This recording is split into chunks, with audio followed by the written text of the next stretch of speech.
Hello guys! Welcome to Justina07 Mix Vlogs. Ayan, ito na po ulit yung update sa ating pinapagawang maliit na bago nating magiging cooking area. Ayan, may tiles na po. Hindi pa lamang tapos. May tiles na po ang kanyang sahigay. So, ayan. Ayan.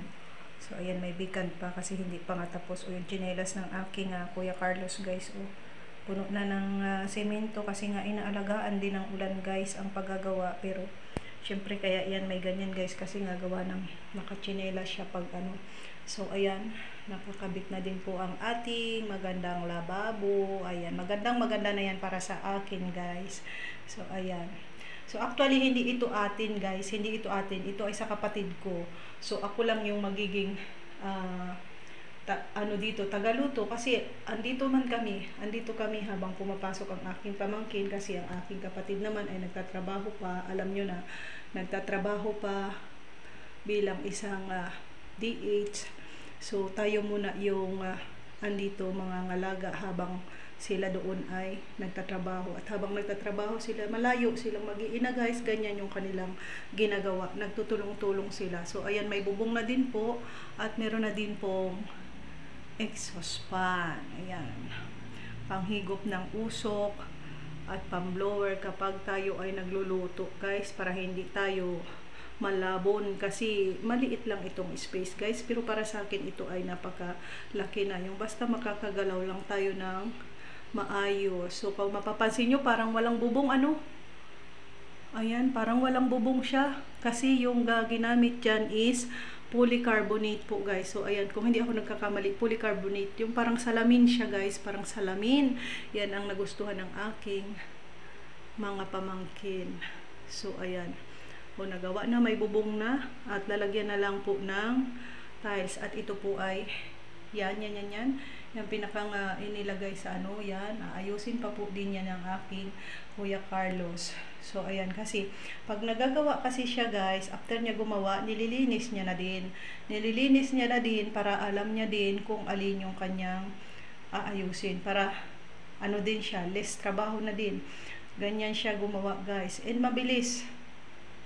So dito sa bubong na to guys, nung gawin niyang bubong na yan, ayan, katulong pa niya ang aking pamangkin na si Joshua, kaya lang umalis na siya. Ayan, kailangan na din magtrabaho sa tawag ng kanyang trabaho. So mag-isa na itong tatapusin ng aking Kuya Carlos.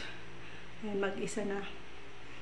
So ayun lang naman yung pinakamahirap. So nakikiayon din ang panahon guys kasi tumatiming din. So nakaantay-antay din ng panahon ba.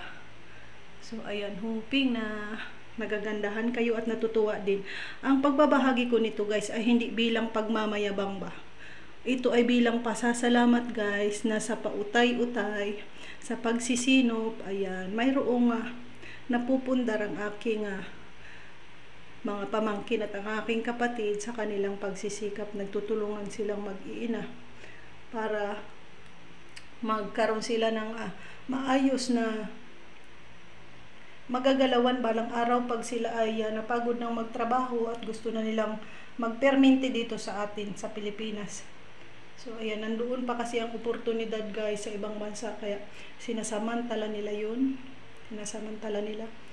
So ayan, maganda na, 'di ba? Shout out sa aking mga subscribers, at syempre kung bago ka pa lang sa aking channel, bakya naman, wag mong kalimutang mag-subscribe and then click the bell button, select all para lagi kang updated sa mga susunod ko pang upload na video. And katulad ng binanggit ko sa una guys, ipapakita ko sa inyo yung pinakang final result nito guys. Ito dito sa corner na to guys ang magsisilbi nating lutuan. Ayun, may butas na doon ilulusot yung hose ng ating lutuan.